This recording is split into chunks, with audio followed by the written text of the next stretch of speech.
our community, exploring topics that uplift and inspire us.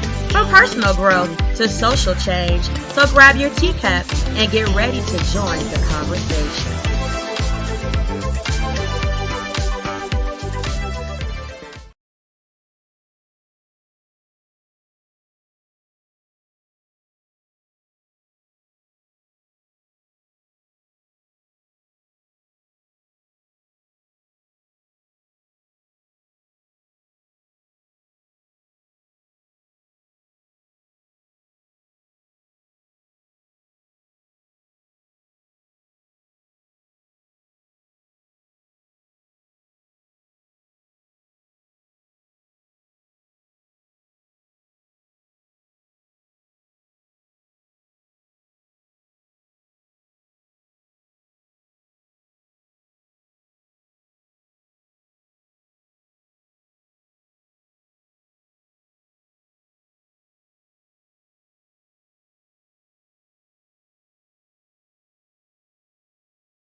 My sexuality was enticing. Over the years, we brought other women into our bedroom periodically, and we were happy. This is until one day I came home to a situation that went from awkward to a nightmare. Quincy was with the babysitter, and Sean was sitting with Al B. Shore at the dinner table. I had a child with Al, and Sean was the father in Quincy's life. The awkwardness of all of us being together had dissolved a long time ago, but it was still weird that they were here in my home, together, alone. I sat down and we had drinks. It was fun. The conversation was cool, until it wasn't. Al was a little loose after a couple of drinks. I remember him saying, "It's still weird seeing you with my friend, but you're happy, so I'm happy for you guys." Sean responded, "Thanks, man. Me and you, we've shared so much." Al replied coyly, "Word." The conversation took an odd and awkward turn when Sean said, "We all been together sexually, but not together."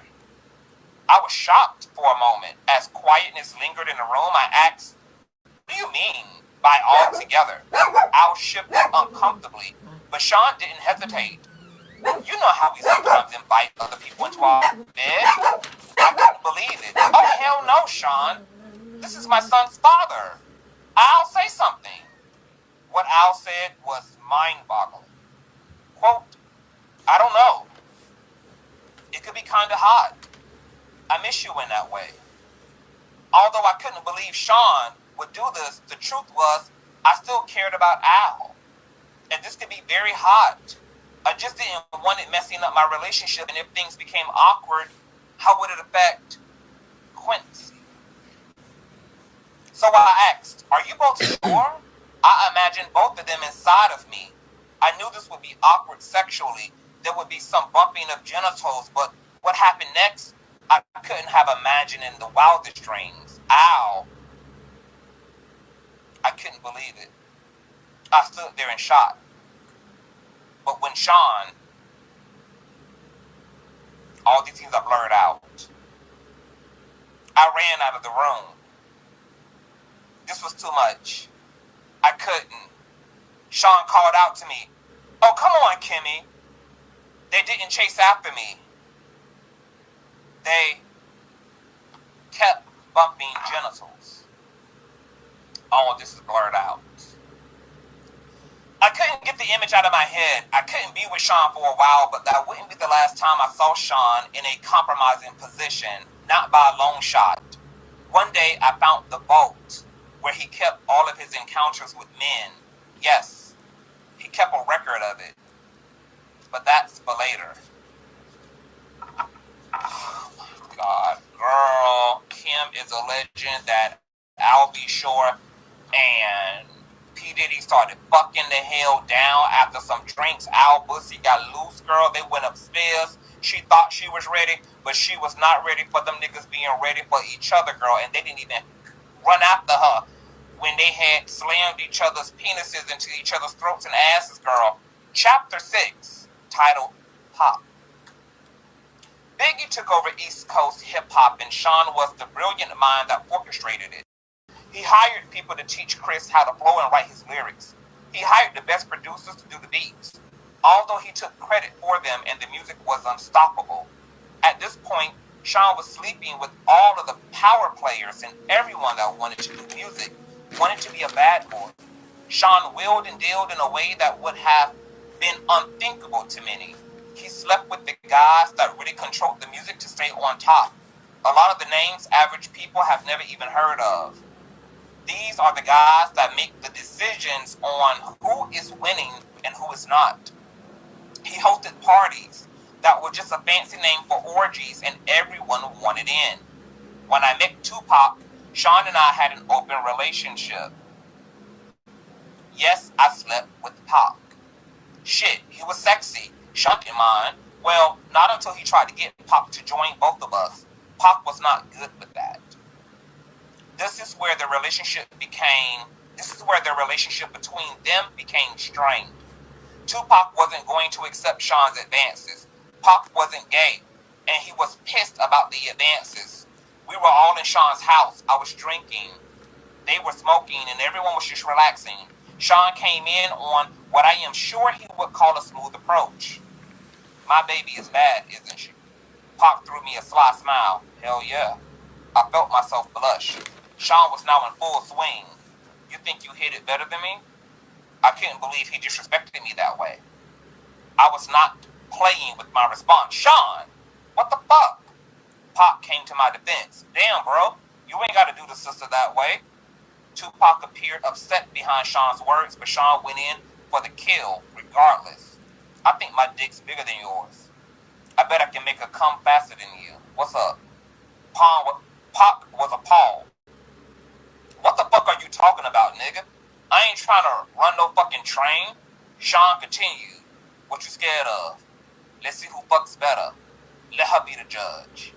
Yes, at this point, we had been inviting others into our bedroom for a while, but I'm not used to and will not stand for disrespect. I wasn't the only one upset. Pac shouted, nigga, you talking about pulling your fucking dick out? Sean was undoubted. What, you scared? Tupac simply left. Things were very contentious since then. The two could not be in the same room. Pac avoided me as much as he did Sean. When they did bump into each other, the tension was palatable. It felt like blows could be thrown at any moment. Months passed with only the tension between them. It was uncomfortable, but nothing life or death. Then one day, while we were at the studio, it happened. I walked into Sean's office and he was having the conversation. Sean sat across from Jimmy Henchman. Pac, don't leave that fucking studio alive. I don't think I was supposed to hear it. I continued as if I didn't. Hey, Sean. Good morning, Jimmy. They didn't seem to think I heard anything. I'm ordering breakfast, smiling. Sean replied first. Let me get eggs, sunny side up, with grits and an orange juice.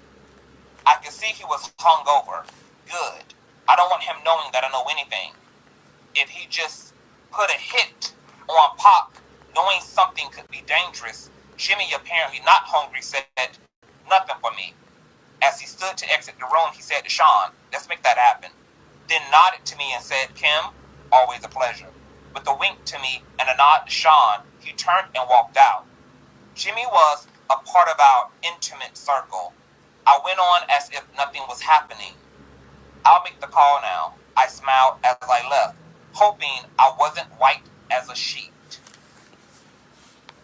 I wasn't in the studio the night Pac survived being shot, thank God. From what I understand, Sean and Chris saw Pac at the studio after he'd been shot and did nothing. The way God works, after being shot, Pac made it to the elevator and tried to escape, but it stopped at the floor Sean and Chris were on. When the doors opened, they saw him lying on the elevator floor, riddled with bullets.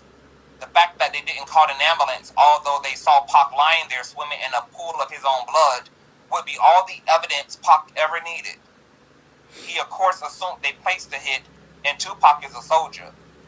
That is not something that will be unanswered.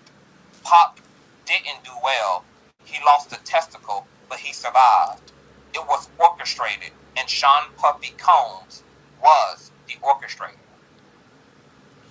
Hold on, y'all. I need a swish, baby.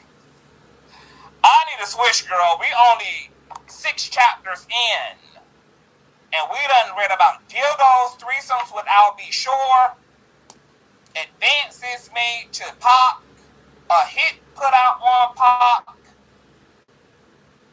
Diddy leaving feces on the strap-on, him being assaulted for the first time by Pac. Girl, that should be liquor. Sometimes I be like, girl, why am I so damn sober?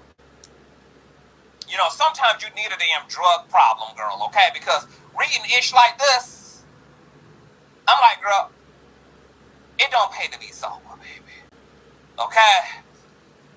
Hold on, y'all. Let me freshen up real quick, honey, because these lights, they're lighting, girl. If y'all are enjoying the read-a-thon, because, you know, nobody can do it like the C, the T, nor the damn B, baby.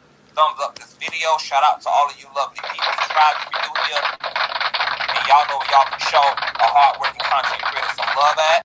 $ Conscious TV on Cash App, spelled just like it is right here on the platform, and or paypal.me/conscious TV. All information is in the banner and in the description box below, baby. Chapter 7.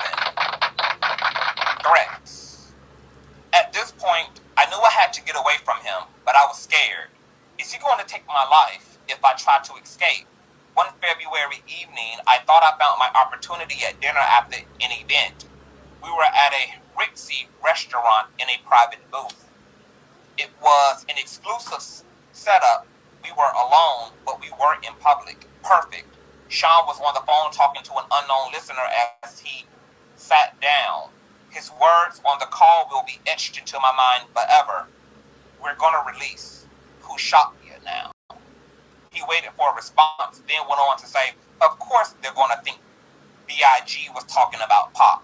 That's the whole fucking point. Nobody would give a fuck about a diss track against LL fucking Cool J.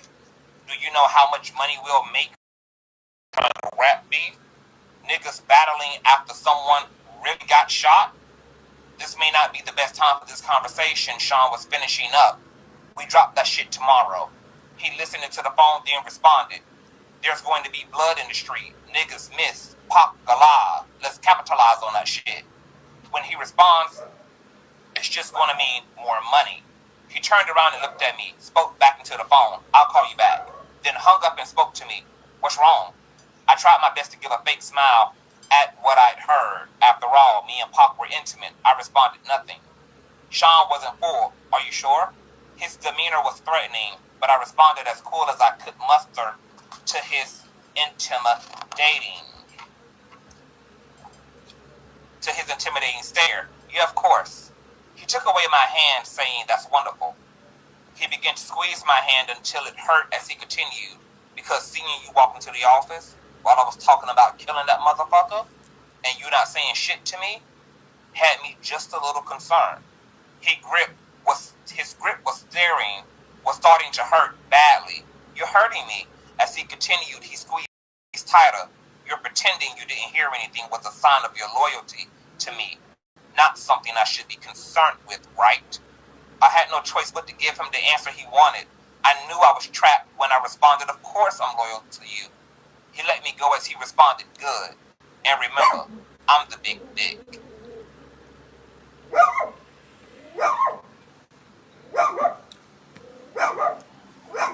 I snatched my hand back in pain. He smiled, said, let's start off with the good wine. He snapped his fingers and his favorite wine was poured for him. Hershey They knew that Hush. Sean wanted what Sean wanted, and what he wanted, he got. I'm trapped. Now isn't the time for me to launch my escape My plan. kiddos are home I from have to be school. strategic. It's going to be hard to leave the glamour, the glitz, the Mommy lifestyle. is doing this a man just reading snapped of his the fingers Kim in one of the Porter most book, okay? exclusive So restaurants we're in New gonna York go City. in the living room. And they Come poured on. his drink of choice. Come on. The bottle of wine is $800, and this is 1994. The list to get in this place is 6 months long if you are somebody. Mayor Giuliani has a table here tonight. Also, if I got up and walked out, I would be safe. But what about tomorrow? I had to think. He sipped his wine and smiled. You're not drinking. He pointed at my glass, and of course, a waiter filled it. They knew what I liked as well. Sean had a bad temper. He yelled sometimes, and okay, he roughed me up once or twice, but he never punched me. He never bruised me. He never hit Quincy. I would not have stood for that. He never laid a hand on my son. At that time, I never thought of him touching Quincy in any way. Then the significance of what he said hit me. Is he mad at Tupac over me? I'm the big dick. Oh my God. The last time he put his hands on me, it was because I enjoyed Jamie Foxx too much.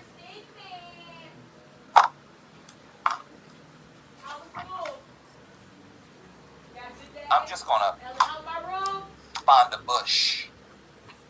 A really big bush. And I'm gonna go in it. And I'm just gonna weep. I'm gonna weep for Kim in a bush.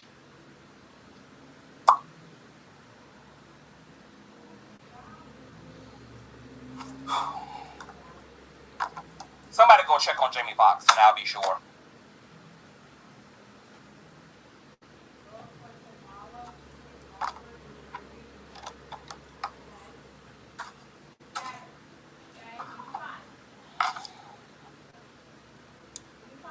Shit. He enjoyed Jamie too.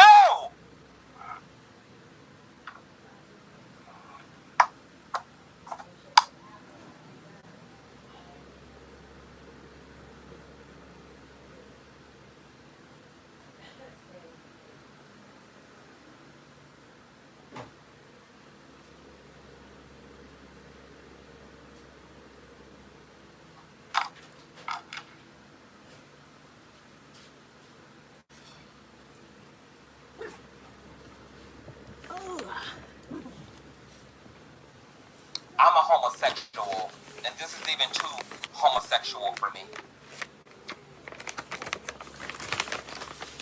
He gets so insanely jealous. It's not fair. He wants to bring other men into the bedroom, but gets jealous when he does. Damn, you're quiet tonight, he said, snapping me back into the present. I asked the question that was burning in my mind since I walked into that office. What does Chris think of this? He looked at me coyly and said, his fat ass better just keep doing it.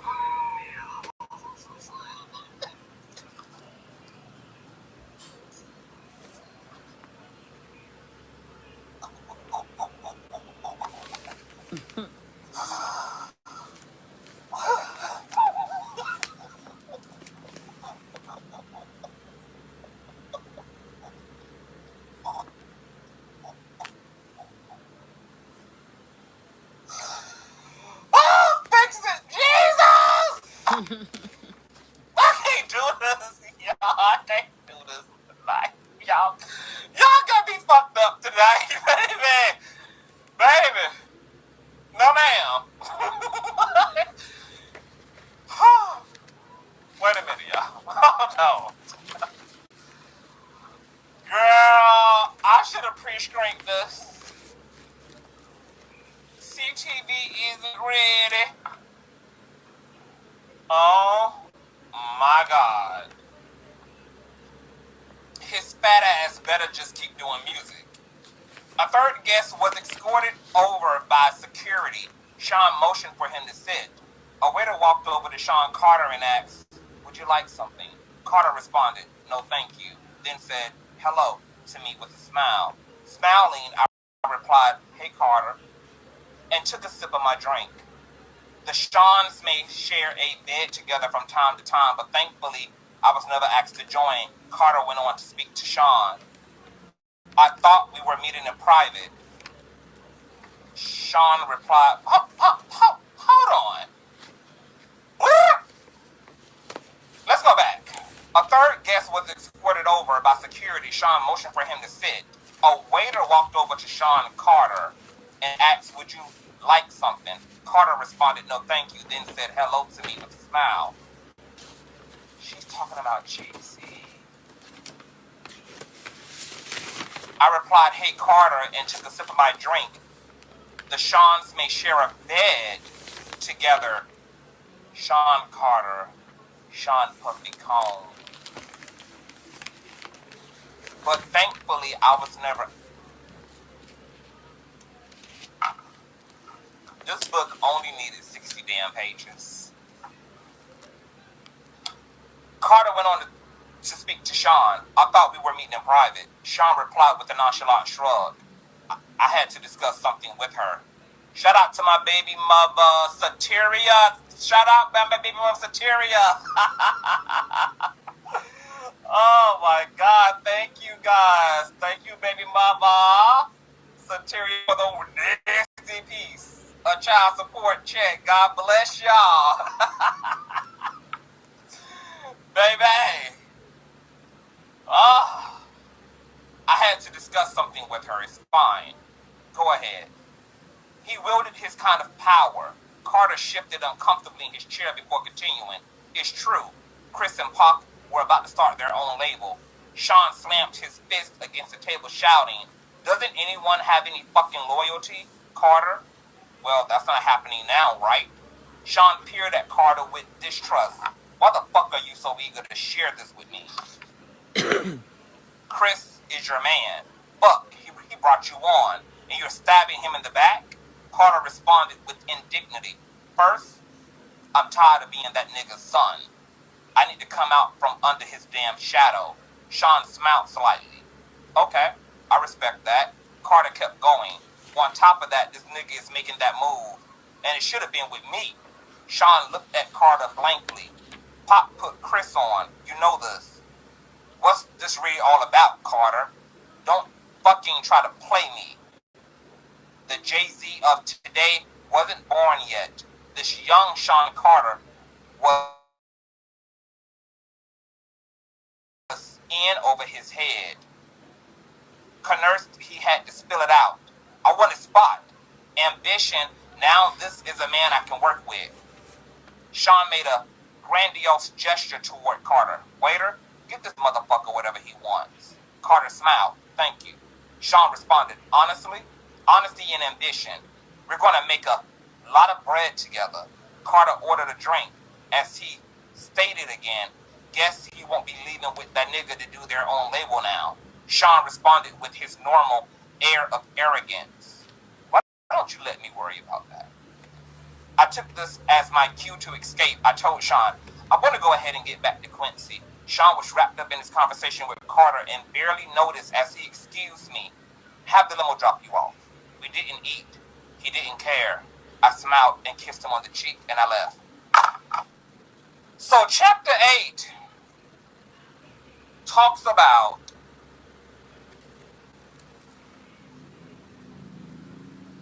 Diddy setting up Pac to be unalived, and then setting up Biggie to be unalived because Biggie was leaving Bad Boys, going to another label or starting his own label, and Sean Carter was all up in the mix of this shit.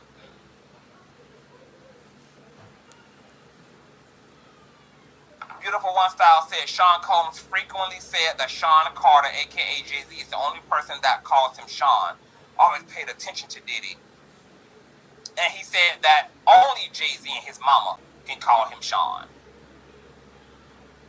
Now we may know why his reverence for Jay-Z is so deep and so high. Sean Combs and Sean Carter. Wow, wow, wow. Chapter 8. Kidda.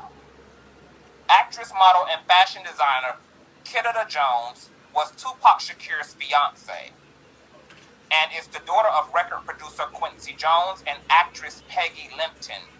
Being around other celebrities was just part of the life. Meeting Kidda was just one of those events, and as time went on, we became close.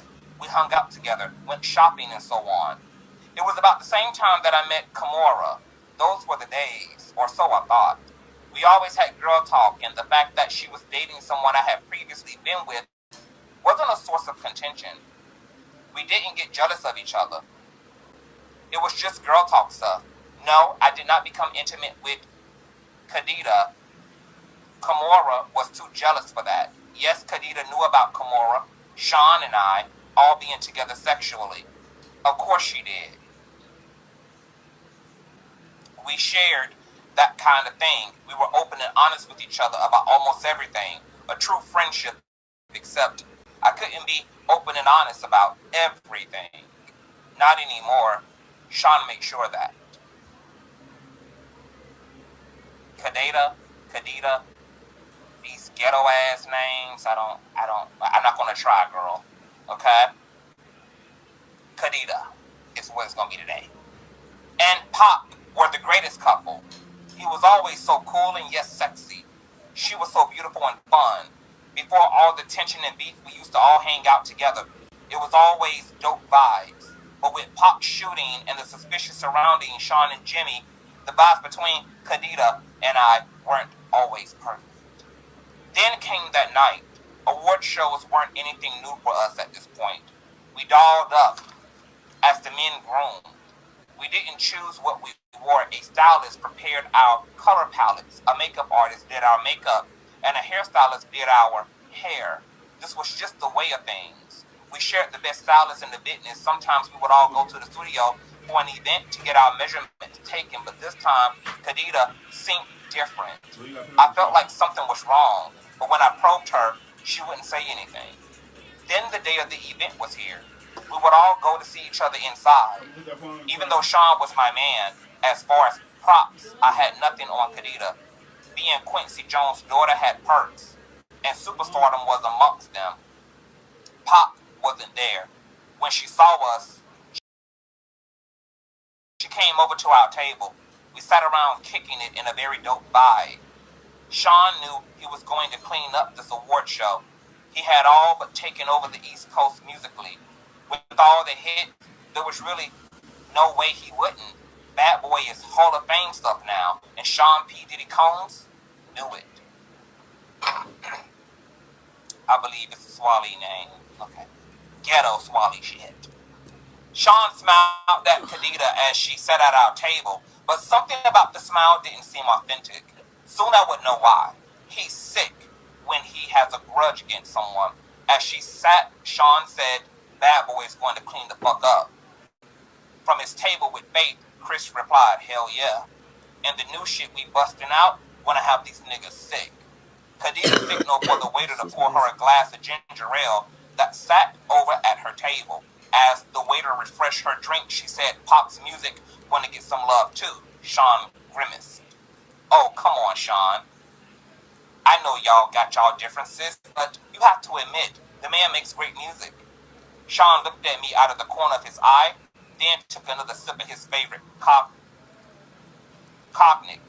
and replied, Bad Boy got the hottest music on the fucking planet, but I ain't tripping. Everybody gotta get their shine, right? Khadida said, Sean, Tupac thinks you were involved with him being shot. You two were so close. You need to make this right. Sean responded indignantly. Why the fuck would that nigga think I had anything to do with it? Khadida retorted, Sean, can you blame him? Sean was so obviously not happy with the question by his reply. Hell yeah, I blame him. We had a good thing going, all of us. That nigga turned on me, and he has the fucking balls to blame me for his shooting? The indignity he managed to spew out while lying through his teeth was something that I did not expect. I was thrown back for a moment before interjecting, Doc, do we have to do this tonight? It's Sean's big night. Kimora heard the ruckus and made her way over to our table as well. She sat down and said, hey, everybody, with that big dimpled smile. I smiled and replied, hey. Khadida also seemed happy to see her as she said, hey, what's up, Kimmy? Kimora, never the type to hold her tongue, went straight at it. The whole place is buzzing with the fact that you're sitting here accusing Sean of having Pop shot. Y'all kinda, loud, she laughed. Khadida seemed embarrassed as she looked around to see everybody staring and whispering. But she wasn't about to back off. In fact, she doubled down. Anybody here not talking about it ain't real anyway. We all know Sean was behind it. Kimora forced a smile. Honey, we don't have to do this here. Khadijah made it clear that she was not to be silenced as she continued.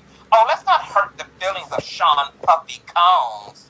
He only had one of the most prolific rappers in the game shot. Sean clenched his hands into a fist. If this was anyone else, this would have turned ugly, but this was Quincy Jones' daughter. Sean was a monster in the streets, well feared by men that knew, but he did not want any of the smoke Quincy Jones could bring. Khadijah could continue with impunity. Sean could not touch her. Christopher and Mary, both wanting to defend the super producer that made them famous, both started to stand and make their way over to the table. Both Sean signaled them off with a firm motion of his hand. They remained in their seats, watching helplessly. Khadijah seemed to be on full rampage. You're not safe in the street, Sean. You think you're unstoppable? Kimora seemed almost red in the face when she grabbed Khadijah by the hand.